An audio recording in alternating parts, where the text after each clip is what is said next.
విశ్వమంతటా ఆవరించిన చైతన్య స్వరూపమే విశ్వనాథుడు.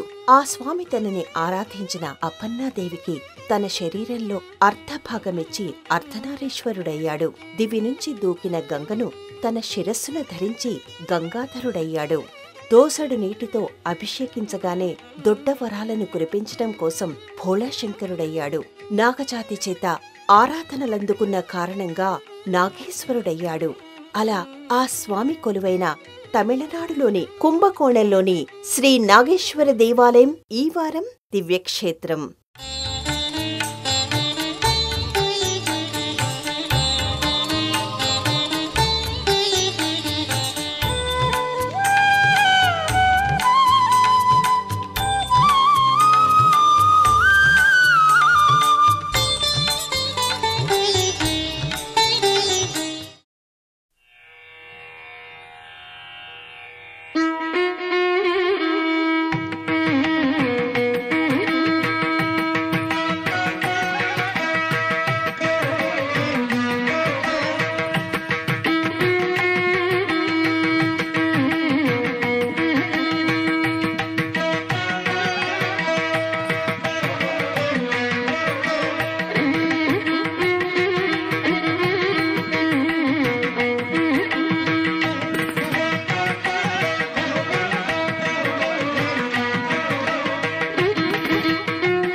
తమిళనాడు ఓ చారిత్రక సామ్రాజ్యం, ఆధ్యాత్మిక ప్రపంచం.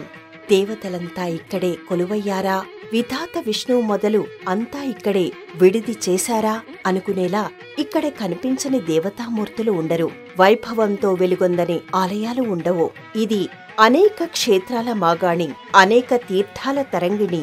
తమిళనాడులోని ప్రధానమైన నగరాలను పరిశీలన చేస్తే అవన్నీ కూడా పుణ్యక్షేత్రాలను పంచుకున్నట్టుగా కనిపిస్తాయి. చారిత్రక కథనాలను కలుపుకొని ప్రవహిస్తున్నట్టుగా అనిపిస్తాయి. అలాంటి నగరాల్లో కుంభకోణం ఒకటని చెప్పాలి. కుంభకోణాన్ని చూస్తే ప్రాచీనమైన ఆలయాలన్నీ ఇక్కడికి తరలించబడ్డాయా అనే భావన కలుగుతుంది.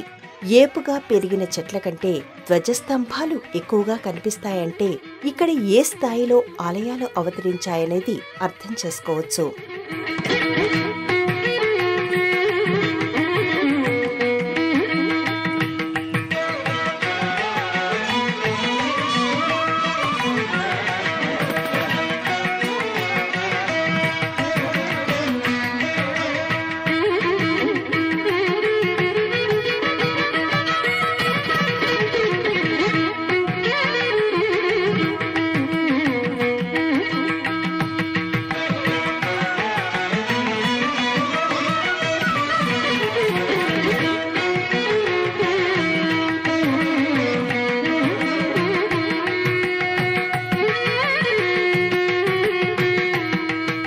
కుంభకోణంలో ఒకవైపున శైవాలయాలు, ఇంకోవైపున శక్తి ఆలయాలు విరాజిల్లుతూ కనిపిస్తాయి. ఇక్కడ ప్రతి ఆలయం కూడా చరిత్రతో ముడిపడి ఉంటుంది. పురాణాలలో నుంచి పుట్టినదై ఉంటుంది. కుంభకోణంలో నడుస్తూ ఉంటే వైకుంఠానికి కైలాసానికి మధ్యలో ప్రయాణిస్తూ ఆది పరాశక్తి ఆరామం దిశగా అడుగులు వేస్తున్నట్టుగా ఉంటుంది. అలాంటి మహిమాన్వితమైన ఈ ప్రదేశంలోనే నాగేశ్వరుడు కొలువయ్యాడు.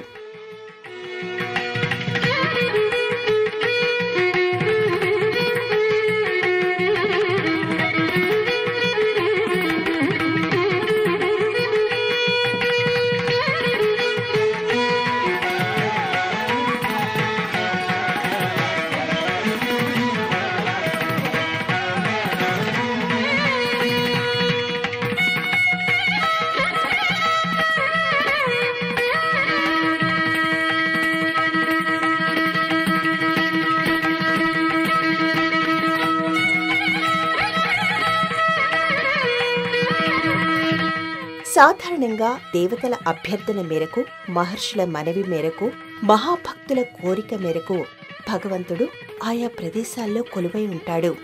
లేదంటే లోక కళ్యాణం కోసం కొన్ని సందర్భాల్లో తనంతట తానుగా స్వయంభూగా ఆవిర్భవిస్తూ ఉంటాడు.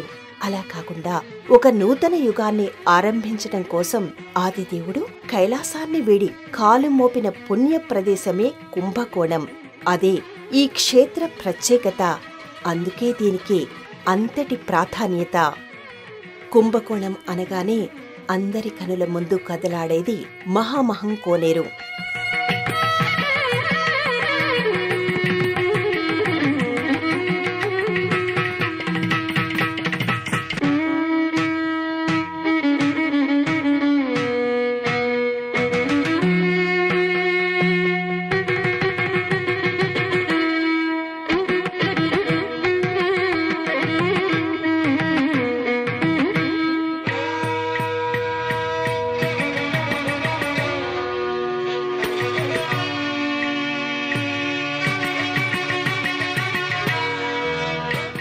ఈ కోనేరు చుట్టుపక్కల ఆవిర్భవించిన ప్రాచీనమైన ఆలయాలు, ఈ ఆలయ సముదాయాల్లో సదాశివుడి నిలయాలుగా 12 శివాలయాలు వెలుగొందుతున్నాయి.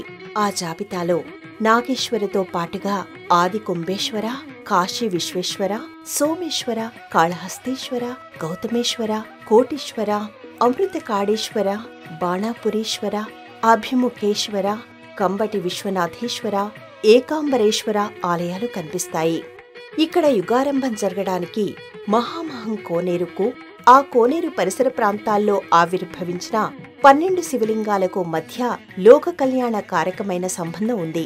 యుగాలకు జగాలకు సంబంధించిన కాలచక్రంలో ఒకానొక ప్రళయకాలం ఆసన్నమవుతుంది. పరమశివుడి ఆదేశం మేరకు విధాత నూతన యుగ సృష్టికి సంబంధించిన బీజరాశిని ఒక అమృత కలశంలో భద్రపరిచి ఆ కుంభానికి బలమైన మూతిని బిగించి వదులుతాడు. ప్రణయకాలంలో సముద్రాలన్నీ ఏకమవుతాయి.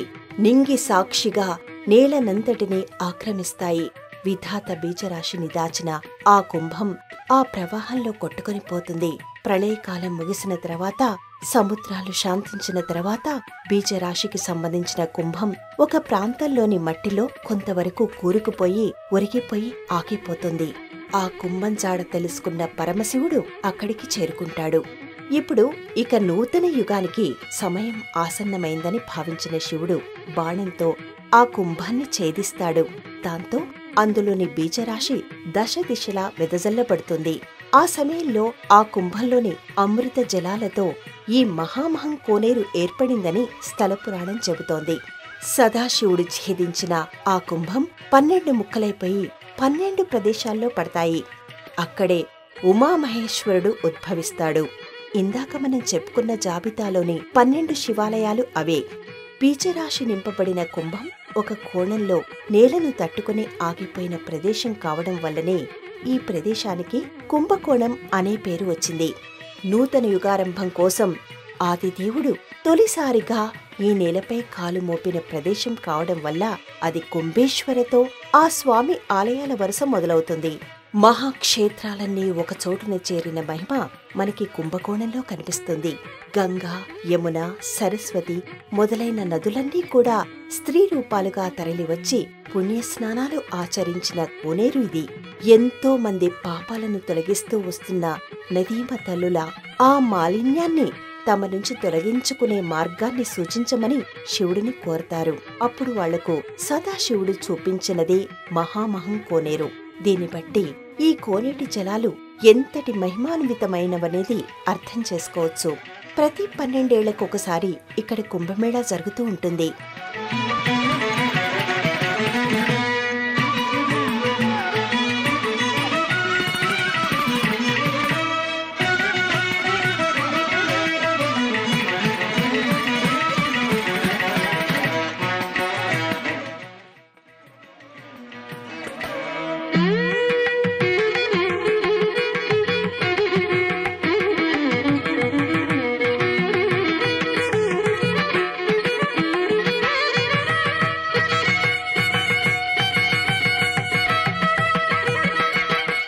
పరమశివుడు నాగేశ్వరుడుగా పూజాభిషేకాలు అందుకునే ఈ క్షేత్రం ఎత్తైన రాజగోపురాలతో, పొడవైన ప్రాకారాలతో, అత్యంత సుందరంగా తీర్చిదిద్దిన మండపాలతో, మనోహరంగా ఆవిష్కరించిన మందిరాలతో అలనాటి వైభవాన్ని అందంగా పరిచయం చేస్తూ ఉంటుంది.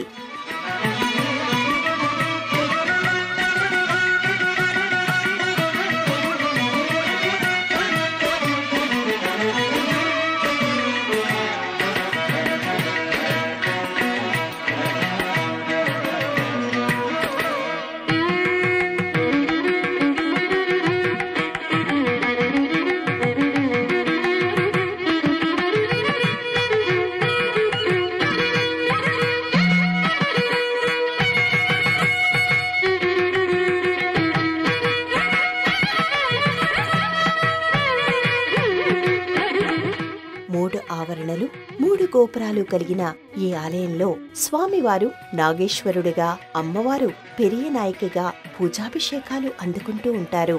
ప్రధానమైన రాజగోపురం నాగేశ్వరుడి ఘనతను, ప్రాచీన వైభవాన్ని ఎలుగెత్తి చాటుతున్నట్టుగా అనిపిస్తుంది.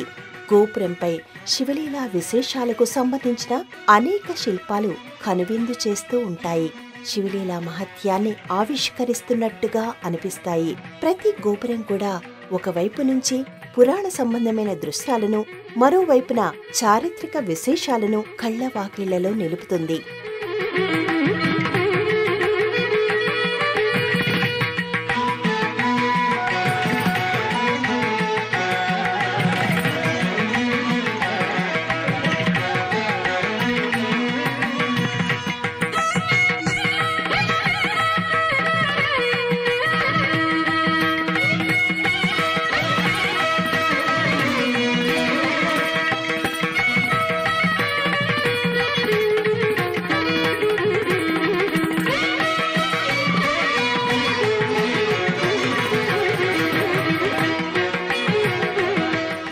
సువిశాలమైన ఈ ప్రదేశంలో ఒకవైపున నాగేశ్వరాలయం, మరోవైపున పెరేనాయకి అమ్మవారు, ఇంకొక వైపున నటరాజస్వామివారి ఆలయం దర్శనమిస్తూ ఉంటాయి.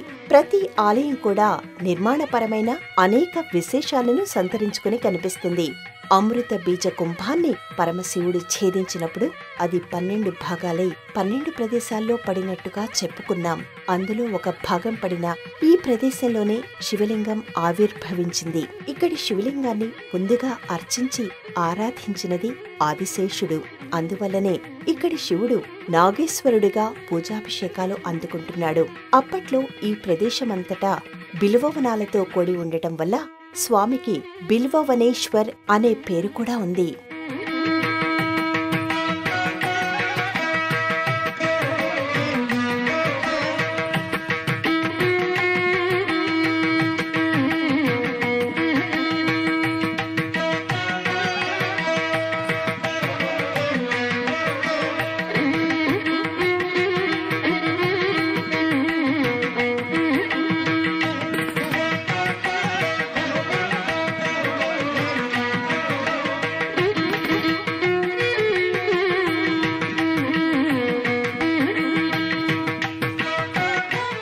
ఒకానొక సమయంలో ఆదిశేషుడు భూపారాన్ని మోయలేక అలసిపోతాడు. ఇక తన వల్ల కాదనే ఉద్దేశంతో ఆయన ఈ ప్రదేశానికి చేరుకుంటాడు. ఇక్కడ ఆవిర్భవించిన స్వామివారికి తన పరిస్థితిని వివరిస్తాడు. అప్పుడు శివపార్వతులు అలసట అనేది తెలియకుండా భూపారాన్ని భరించే శక్తిని ఆయనకి ప్రసాదించారట.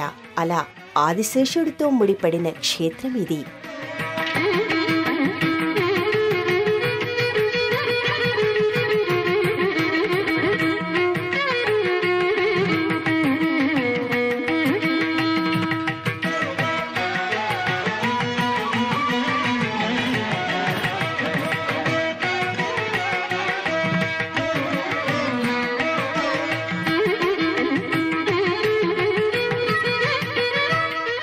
ఆ తర్వాత ఇక్కడి శివయ్యను సూర్య భగవానుడు పూజించాడని స్థల పురాణం చెబుతోంది. ప్రతి ఏడాది చైత్రమాసంలోని ఏకాదశి, ద్వాదశి, త్రయోదశి ఈ 3 రోజుల్లోనూ ఉదయవేళల్లో సూర్యకిరణాలు నేరుగా గర్భాలయంలోని శివలింగంపై పడతాయి. సాక్షాత్తు సూర్య భగవానుడు స్వామివారికి కిరణాభిషేకం చేస్తున్నాడని భక్తులు భావిస్తూ ఉంటారు. అద్భుతమైన ఈ దృశ్యాన్ని వీక్షించడానికి తరలివచ్చే భక్తుల సంఖ్య ఎక్కువగా ఉంటుంది.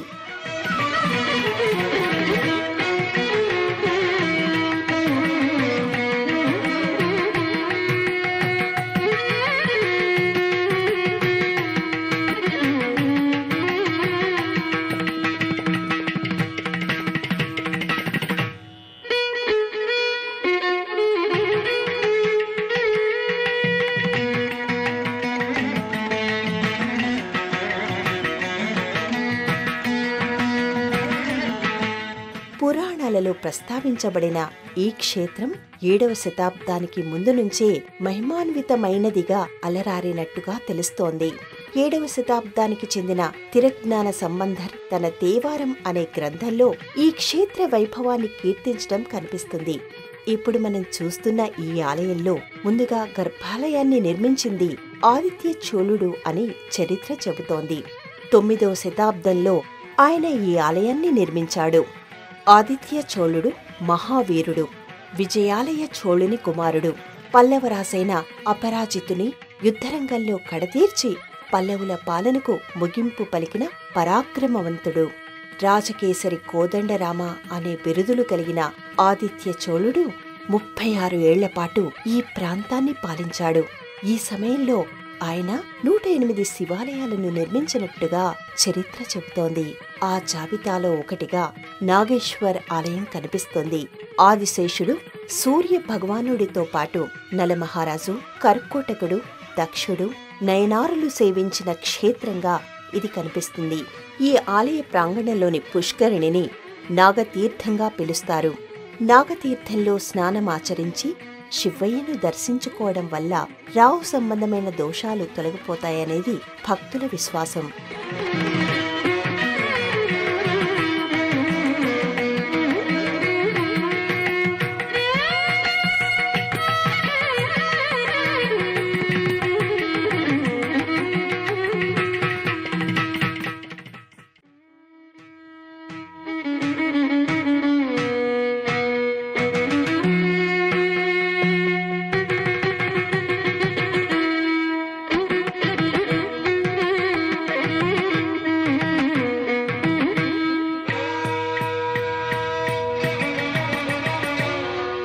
నాగేశ్వర ఆలయ ప్రాంగణంలోనే నటరాజస్వామివారి ఆలయం కూడా కనిపిస్తుంది.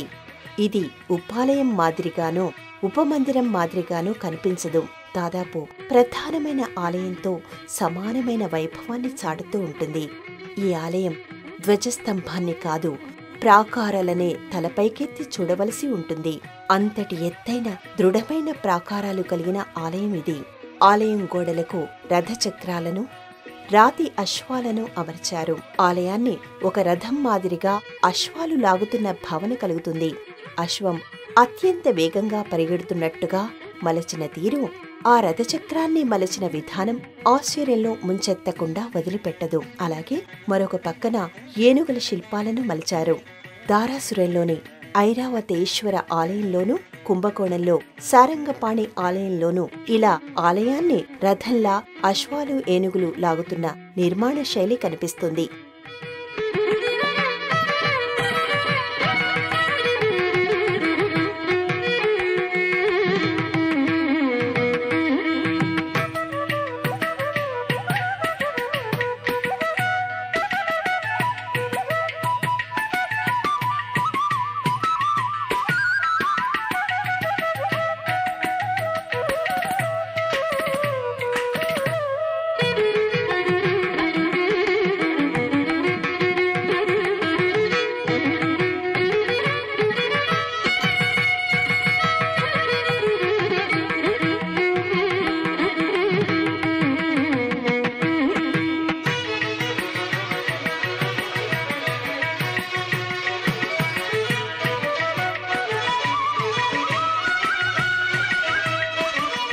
కావేరీ నది ఉత్తర తీరంలోని ఆవిర్భవించిన పరమ పవిత్రమైన ఆలయాలలో ఒకటిగా నాగేశ్వర ఆలయం కనిపిస్తుంది. వాస్తు శిల్పకళా రీత్యా ఇది అనేక విశేషాల సమాహారమని చరిత్రకారుల అభిప్రాయం. అలాంటి ఈ ఆలయంలో ప్రతిరోజు 6 వేళల్లోనూ 6 మార్లు ప్రత్యేక పూజలు నిర్వహిస్తారు. ఉదయాన్నే స్వామివారి అభిషేకంతో పూజా కార్యక్రమాలు మొదలవుతాయి. అలంకరణ, నైవేద్యం, నాగస్వరం, వేద పఠనం జరుగుతాయి. స్వామివారి దర్శనం చేసుకున్న భక్తులు పెరినాయికి చేరుకుంటారు. అమ్మవారి దివ్యమంగళ రూపాన్ని చూడడానికి 2 కళ్ళు చాలవు. సంతాన సౌభాగ్యాలను ప్రసాదించేది, రక్షించేది అమ్మవారే. అందువల్లనే భక్తులు ఆ తల్లి అనుగ్రహాన్ని కోరుతూ పూజిస్తారు, చీరసారలను సమర్పిస్తారు. ఇదే ఆలయ ప్రాంగణంలో గణపతి, వల్లీ దేవసేన సమేత సుబ్రహ్మణ్యుడు, దక్షిణామూర్తి, దుర్గాదేవి, విష్ణుమూర్తి, సూర్యనారాయణమూర్తి, బ్రహ్మదేవుడి మందిరాలు ఉంటాయి. భక్తులు ఆయా దేవీ దేవతలకు నమస్కరించుకుంటూ ముందుకు కదులుతారు. అలాగే ఈ ఆలయ ప్రాంగణంలోని ప్రాచీన కాలం నాటి బిల్వ వృక్షాన్ని కూడా దర్శించుకుంటారు. ప్రతి సోమవారం, శుక్రవారం ప్రదోష వేళల్లోనూ అమావాస్య, పౌర్ణమి తిథుల్లోనూ ప్రత్యేకమైన పూజలను నిర్వహిస్తారు. అనునిత్యం ఉదయం 6 గంటలకు ఆలయం తలుపులు తెరుస్తారు. అభిషేకాలు, అర్చనలు, హారతులు, నైవేద్యాలు అనంతరం మధ్యాహ్నం 12:30 తలుపులు మూస్తారు. తిరిగి సాయంత్రం 4:30 రాత్రి 9 గంటల వరకు దర్శనానికి అనుమతి ఉంటుంది.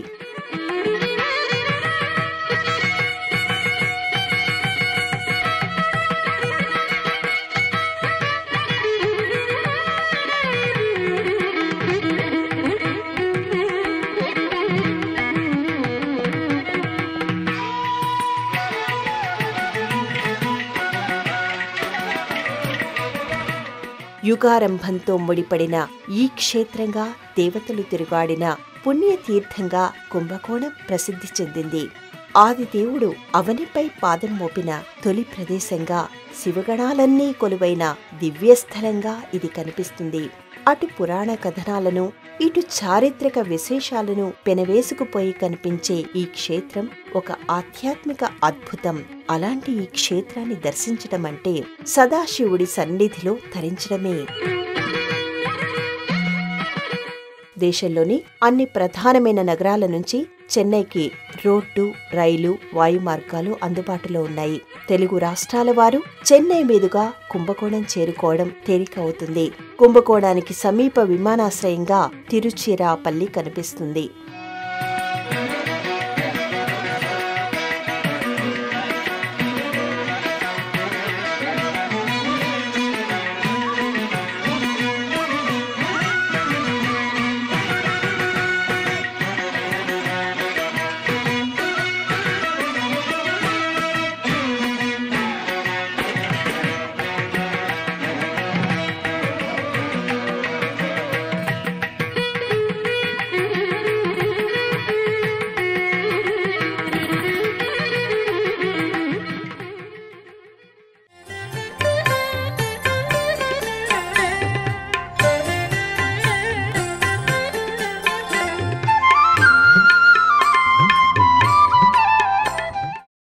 ఈ కార్యక్రమాన్ని తిరిగి చూడాలనుకుంటే www.youtube.com/@ETV Life Spiritual లో చూడవచ్చు.